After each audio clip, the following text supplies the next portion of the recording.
So let me just start by asking you, Secretary Geithner, do you believe some kind of bankruptcy is the most likely way General Motors and Chrysler can survive? Katie, the President laid out a framework on Monday. As he said, our basic objective is that these companies emerge stronger. We want to have a strong automobile industry in the United States. That's going to require a very substantial restructuring. We want to help make that possible. They've made some progress, but they're not there yet. And he laid out a time frame, very specific time frame, for how to get us to the point where, again, these guys are going to emerge stronger in the future. But isn't some kind of structured bankruptcy the end game? Even GM's new CEO told me that bankruptcy was a distinct possibility. Well, there's a range of different ways we can do this. We haven't made a judgment how best to do it. Again, the most important thing is that we figure out a way for there to be the kind of strong restructuring that allow these guys to emerge in the future, survive, be strong without government support on an ongoing basis. As an economic expert, do you envision bankruptcy taking place? Well, again, as the President said, there's a range of tools we can look at. Again, we want something that's going to work. That's our basic test. Former General Motors CEO Rick Wagner resigned this week under pressure from the Obama administration. Will the administration exert the same kind of pressure on CEOs at some of the troubled banks that have received government help? Well, Katie, if you look at what's happened across the financial system already, there's been very, very dramatic, substantial restructuring already. You know, we're 18 months, 2 years into this, and you've seen a lot of dramatic change already. The whole contours of our financial system have changed dramatically. And where the government has acted already, when it's had to do exceptional things, like in the context of AIG or in the context of Fannie and Freddie, we have changed management on the board. And where we've done it because we thought that was necessary to make sure these institutions emerge stronger in the future. That's the basic test that's going to govern what we do. Will you exert even more influence in the future if these CEOs aren't managing their businesses properly? You know, recovery here in our economy as a whole depends on a financial system that's doing a better job of providing credit. We want banks to go back to the business of making sure they're providing the credit that, you know, families and businesses need to invest in the future.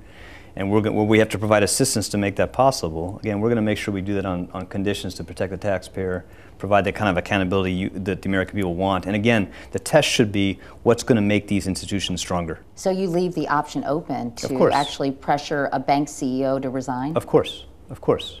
France and Germany are pushing back when it comes to the notion of a coordinated stimulus package. How can you and the administration convince nations with dark memories of hyperinflation to pump more money into their economies? Katie, if you look at what these countries have already committed to do, you're seeing dramatic support for recovery and growth across the world. Not just in the United States, not just in China and India, emerging markets, but you're seeing it in continental Europe, you're seeing it in Japan. And that's because there is a broad recognition that this is an enormously challenging crisis, requires a global response, requires a coordinated global response. And already you've seen action taken put in the pipeline now, even in Germany and France. But they're saying no more. Well, what you're going to see them say, I believe, over the next couple of days, is a broad commitment to do what's necessary to bring recovery back. Now, that's going to require different things in each of our countries. We're all in somewhat different positions. We have different challenges, different room for maneuver, different ways our budgets work. But the most important thing is that governments around the world stand together and say, we're going to do what's necessary, we're going to keep at it until we get recovery back on track. Again, I think you're going to see more cooperation, more commitment globally than we've seen ever before in any past financial crisis. What is your major objection to stricter international finance regulations? Clearly, that's something that's very important to French President Nicolas Sarkozy. Why don't you think it's a good idea? You know, America's going to take a leadership role, not just in putting in place a stronger financial system in the United States, a more stable, stronger financial system at home, but in bringing the world to adopt much higher standards. You know, we had a financial system everywhere which was just overwhelmed by the force of global capital flows. Overwhelmed are the basic structures we had in place. And we all have a huge interest in moving together. Very little separates us now. If you look at what the President laid out, what I laid out last week to Congress, we are moving very quickly with a much more comprehensive set of reforms than we've seen in most other financial centers already. But does the United States really want an international super cop, if you will, no, telling it how to conduct its business? Nobody supports that. There's no serious country around the world that would support that approach. We know our markets are global, but we each have responsibility in our own countries for making sure we're running more stable, more responsible financial system. But for that to work, We need to make sure that we're agreeing to higher standards that can be enforced on a more even, level playing field globally. And again, I think very little separates any of us now. There's been a broad convergence on a set of tougher, stronger 21st century rules of the road for our financial system. So you agree with Nicolas Sarkozy? We agree on most of the core priorities, not just for recovery, but for reform of our national financial systems. If you look at the detailed proposals he laid out, there's a lot in common with the president's agenda. Do you think the global recession is getting worse, or do you think the worst is over? We've seen some encouraging signs, not just in the United States recently, but in some other economies as a whole. But this is a very challenging crisis. It took a long time for these problems to build up. It's going to take some time for us to work through this. You know, progress is not going to be even. We're going to have setbacks ahead. And that's why it's so important that we're moving together with the world to try to make sure we bring recovery back. And the world is with the president on this. What could happen at this summit that would make you conclude it's a failure? Well, we're not going to have a failure. Again, I'm very confident on the basis of the commitments we've seen already that we're going to have the strongest coordinated global response to this global crisis we've seen in generations. If you look at what's going to happen on the growth agenda, on the trade agenda, on making sure our markets are open and expanding, in terms of fixing our financial systems, in terms of providing support for emerging and developing economies that are really the strongest markets for U.S. exports still for businesses across the United States. You're going to see the strongest consensus on coordinated global stimulus you've seen in generations. And again, a very powerful consensus on the kind of 21st century rules of the road for our financial system so we never again face a crisis of this severity.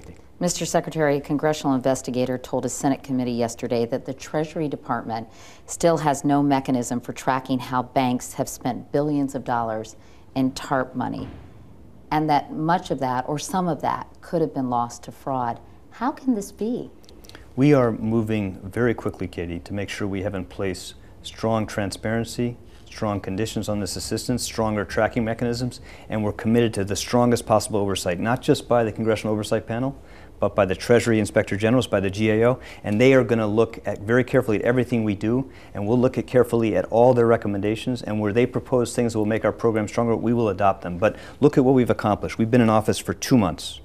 Over this period of time, we've already laid out much stronger conditions on use of this assistance, much stronger commitments on transparency and openness so the American people can see the terms of our assistance and what's actually happening to bank lending and bank balance sheets. And where there are things we can improve, we'll work to improve that. I was going to say, with all due respect, aren't you a day late and a dollar short? I mean, $300 billion has been doled out, and this investigator tells a Senate committee there's no mechanism in place. It seems crazy to the average person. Katie, I've been Secretary of the Treasury for 2 months. If you look at the new commitments we've made, not the commitments we've inherited, not the disbursements that are already made, but if you look at the new commitments we've made, we are bringing the strongest standards of transparency and accountability to those programs. And where we have acted, you've already seen substantial results. So just as an example, interest rates are now at historic lows for mortgages. Millions of Americans now are able to refinance and take advantage of those interest rates. That's going to reduce monthly payments very materially for millions of Americans. We've already acted to help make sure we're starting to open up credit markets for small businesses, student loans, automobile financing markets. We're going to do everything we can to make sure this financial system is working for recovery with strong protections for the taxpayer, much stronger standards for oversight. The American people will be able to judge how this money is being used, the impact it's having. And again, we're going to work very closely with those oversight bodies and make sure that we're giving them all the tools they need to do their job. And where they have suggestions for how to strengthen our programs, we will adopt those. Any good manager should be able to prioritize, as you know. You're fighting the recession on many fronts: housing, the banks, and the auto companies. Which, in your view, needs the most urgent attention? You know, we don't have the luxury of choosing. We got to move on all fronts quickly. We inherited, again, a deepening recession and a financial system that was damaged in important respects. And we don't have the luxury of time. And we're going to move on all those fronts together as quickly and as carefully as we can. You know, the stimulus program passed by this president by the Congress already puts in place the strongest program for jobs and private investment we've seen since the Second World War. But we need the financial system moving alongside that if that's going to be effective as possible. And we need to move with countries around the world to make sure they're with us in this, because our recovery will be stronger if the world gets back to growth more quickly. You've been Treasury Secretary for 2 months. By your own admission, there have been mistakes. And if you could correct one of those mistakes, what would it be? You know, I'm doing everything I can as quickly as I can to help this president get this economy back on track. And as he said, we're going to get some things wrong, but we'll be open about that and we'll adapt as we need to do. But we want to move as quickly and as effectively as possible across the board, as you said, from housing to the financial system, help strengthen the automobile industry so that, again, we got a recovery that's going to come more quickly and the businesses can get back to the business of growing again. Families can do what they need to help their kids go to college, meet the basic needs of families across America. Can I suggest one mistake? Do you wish that you had given greater detail initially when you announced your bank bailout plan? We made a judgment at the beginning that we had to start with a broad framework of principles, the broad elements of our strategy in all its component parts, and then move quickly to put in place the details of the program, which is what we've done. We did exactly what we said we would do. So we moved first on housing. This government had not moved to help address the housing crisis in any meaningful way. Then we moved on small business, on these direct lending programs to make sure our banks have enough capital to get through a recession. And you saw last week we announced a program to help free up the financial system of these loans, bad loans made during the boom that are occupying a bunch of room that otherwise could go to new credit. So we did exactly what we said. We've moved more quickly than governments have ever before in financial crises, again, working with the Congress, and we're going to keep at it until we fix it. You've really been in the crosshairs the past couple of months. Has that been difficult for you? When I took this job, I knew, I was coming into a job where there was just enormous challenges, enormous anger, frustration across the country for the damage caused by people who took too much risk. It's just deeply unfair, and I knew that all the choices we were going to make were going to be tough choices, and this was going to come with a lot of heat. It comes with a job, expected it, and it is a great privilege for me to work with this president and this Congress to try to help address these basic challenges, put in place a stronger financial system for the future. And again, we're moving very, very quickly to try to do that.